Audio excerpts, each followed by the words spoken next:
후보자님, 그 헌법 제21조 2항에 따르면 언론 검열은 인정되지 않습니다. 맞죠? 네, 그렇습니다. 예. 언론 검열이 인정되지 않는 이유가 뭡니까? 너무나 당연하게 표현의 자유를 침해하는 것이기 때문입니다. 왜 표현의 자유를 침해하면 안 되죠? 표현의 자유라는 것은 인간이 인간의 가치, 인간의 존엄성을 지키기 위해서 가장 중요한 부분이라고 생각을 합니다. 인간이기 위해서는 네. 표현하지 않으면 안 되니. 그러면 예를 들면 허위의 사실인 경우에는 어떻습니까? 허위의 사실을 가려내기 위해서도 검열을 하면 안 됩니까? 사전 검열은 곤란하다고 생각을 합니다. 왜 안 되죠? 그것이 사전 검열을 하게 되면 네. 사전 검열하는 사람의 판단에 따라서 이것이 어떤 것이라고 재단이 되어버리기 때문에 네. 사후적으로만 판단을 해야지 사전적으로 판단하는 건 안 된다고 생각합니다. 그러니까 그 이야기는 권력을 가지고 있는 사람이 검열을 하면 그 권력이 가지고 있는 사람이 어떻게 보느냐에 따라서 표현을 하려고 하는 사람들이 스스로 자기를 위축시키기 때문에 위축되기 때문에 안 된다. 그거랑 같은 맥락이시죠? 그렇습니다. 그러면 그 반대말은 헌법 정신에 따르면 무엇이 허위인지 무엇이 부당한지 이런 것들은 사상의 자유시장에 맡기게 되어 있다. 이렇게 이해하면 맞습니까? 그것도 그렇습니다. 네.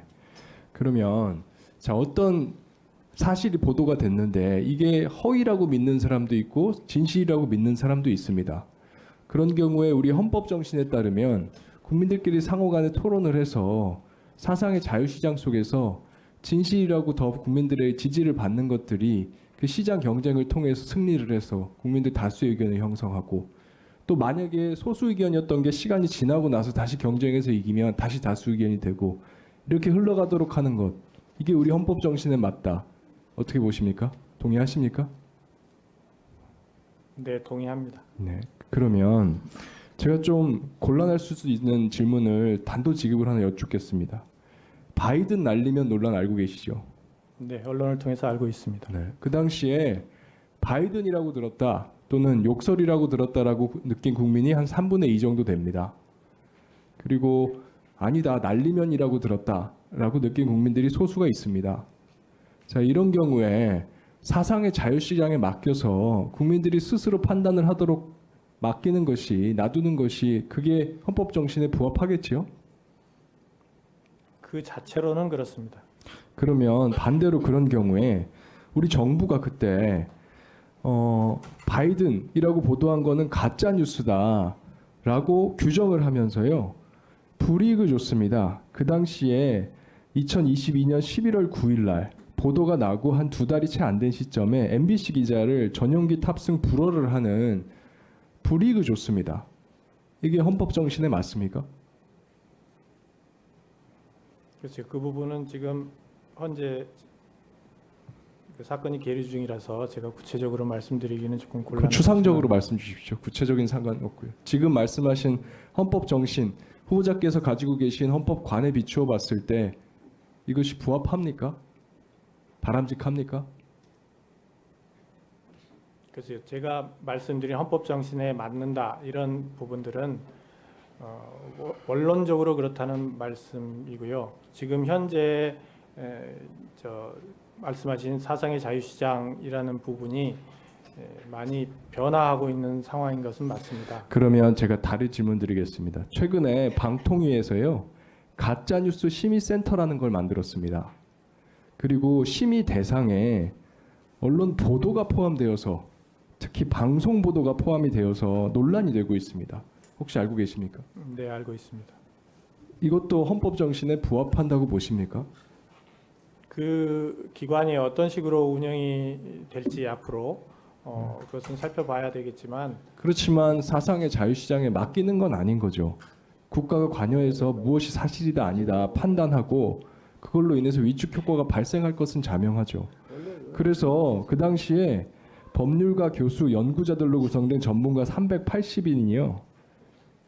직후에 성명을 냈습니다. 언론의 자유를 침해한다.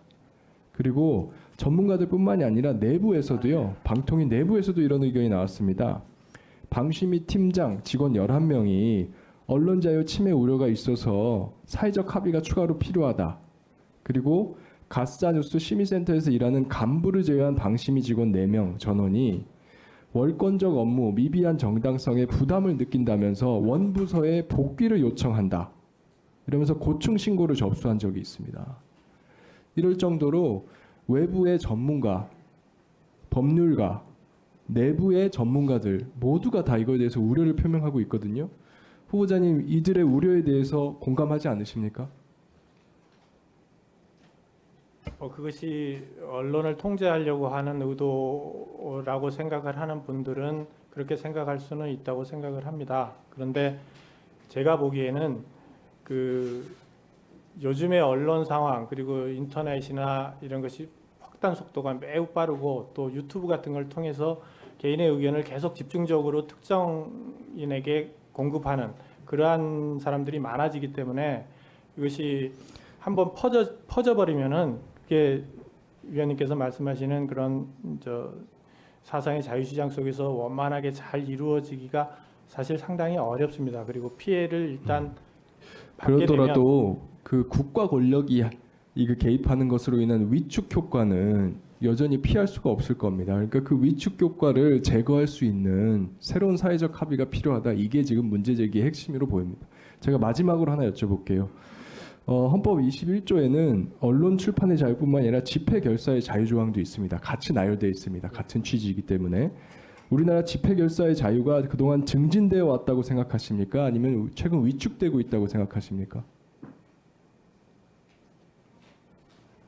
그래서 과거의 여러 가지 상황들이나 사태를 지나면서 그래도 상당히 나아졌다고 생각하세요? 나아졌다고 생각합니다. 그런데 최근 국민적 우려가 있습니다. 올해 5월 31일 날 윤희근 경찰청장이요. 캡사이신을 집회 현장에서 사용할 수 있도록 하라라고 입장을 냈습니다. 이게 국민적 우려가 있는데 후보자님 혹시 그 부분에 대해서 하실 수 있는 말씀이 있으면 마지막으로